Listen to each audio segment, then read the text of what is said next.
আসসালামু আলাইকুম, কেমন আছেন সবাই? আশা করি সবাই খুব ভালো আছেন। তো আজকে বাগানের এই পাশটাতে আসলাম, আমাদের মাচার এই পাশে দেখেন আমাদের এই যে গাছে, এগুলোকে আমরা বলি হচ্ছে চাল কুমড়া। তো চাল কুমড়া হইলেও এগুলো কিন্তু চালে না, এগুলো আসলে আপনার আমাদের মাচাই ধরে আছে। দেখেন দুইটা জালি সুন্দর একদম কচি। এগুলো আজকে কাটবো না, এগুলো কালকে আম্মু রান্না করবে। তো আজকে যেটা আপনাদেরকে দেখাবো সেটা হচ্ছে আমাদের বাগানে কিছু পেয়ারা হয়েছে, তো সেগুলো দেখাবো। এই পাশে পেয়ারাগুলো আসলে তো দেখেন, এই যে এখানে একটা হয়েছে, এটাও বেশ কচি মোটামুটি। তো আজকে পেয়ারা ছিড়বো আমাদের বাগান থেকে। দেখেন এই গাছের পেয়ারা মানে বলতে গেলে প্রতিদিনই প্রায় ছেঁড়া লাগতেছে। এই যে এখানে দুইটা মোটামুটি পেকে গেছে। এই গাছের পেয়ারার আবার একটা সমস্যা আছে, সমস্যা হচ্ছে পেয়ারাগুলো একটু বড় হইলেই মানে একটু ম্যাচিওর হইলেই ভিতরে আপনার পোকা ধরে যায়। এই যে এখানে আরেকটা আছে দেখেন, তারপর এইটাও ছিঁড়ে ফেলবো। এই যে এটাও মোটামুটি পেকে গেছে। তবে পেয়ারাগুলো একটু আগে থেকে ছিঁড়তে পারলে এগুলা খাইতে খুবই সুমিষ্ট লাগে। তো আজকে ওই গাছের পেয়ারাও ছিঁড়বো, আসেন আমার সাথে। এই যে আমাদের পাট। তো আরেকটা জিনিস সেটা হচ্ছে ইদানিং সাপের উপদ্রব, যেহেতু এখন বর্ষাকাল, তো সাপের উপদ্রব বেশি, সবাই একটু সতর্ক থাকবেন, খেয়াল রাখবেন। তো এই যে দেখেন পেয়ারা গাছের নিচে আসছি, পেয়ারা ধরে আছে, কিন্তু পেয়ারার সাথে দেখছেন এটা কি স্যাঙ্গা লেগে আছে। তো যাই হোক, এটা হয়তো খাওয়া যায়, তো যাই হোক দেখি খাওয়া যায় কিনা পরে।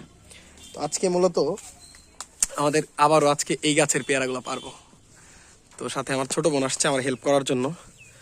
তো হাফসা পার দেখি পেয়ারা, লাভ দিয়ে পারতে পারবি? এই তো সাবাস। কোনটা দেখ, যেগুলো পাকছে ওগুলো সব চির। এই যে দেখ, এই যে লাঠি এইখানে দে, আমার কাছে দে। এই যে দেখেন এগুলা পাকছে। এটা কি পাকছে আম্মু? না সিরমো, এটা এই দুইটাই মোটামুটি পাকছে। কই এই পাশে ডালটা ধর হাফসা, এই পাশে আমি পারি কিছু।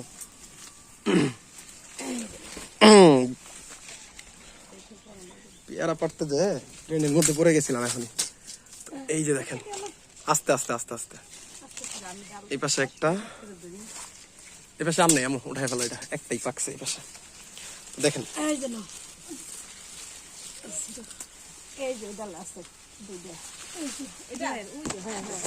এই দুইটা, এই যে একটা, এই যে একটা, এগুলো মোটামুটি সবই ম্যাচিউর হয়েছে। থাক উপরের দিকে আর না ছিড়ি, ওগুলো পরে আর কিছুদিন পরে ছিড়ি। আমরা তো আর বিক্রি করি না, প্রতিদিনই খাই। তো দেখেন গত পরশু দিন, কালকে না, গত পরশু দিন আমার আব্বু আর আম্মু মিলে প্রায় এতগুলা পেয়ারা ছিঁড়ছে। আজকেও মোটামুটি এতগুলা, মানে দু একদিন পর পর এখান থেকে পেয়ারা ছিঁড়া যাচ্ছে। এটাও ছিঁড়াম্ম দাও। আর কি আছে গাছে? আরো তো আছে, কিন্তু থাক আর না ছিঁড়ি, আবার দেখা গেছে আমরা প্রতিদিন তো খাইতেছি, এবার সেই খামনি দে, এটা দে। তো ধন্যবাদ সবাইকে।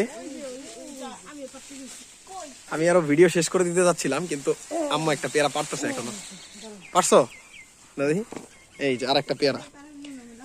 তো ধন্যবাদ সবাইকে ভিডিওটা এতক্ষণ মনোযোগ দিয়ে দেখার জন্য। সবাই ভালো থাকবেন, সুস্থ থাকবেন। আল্লাহ হাফেজ।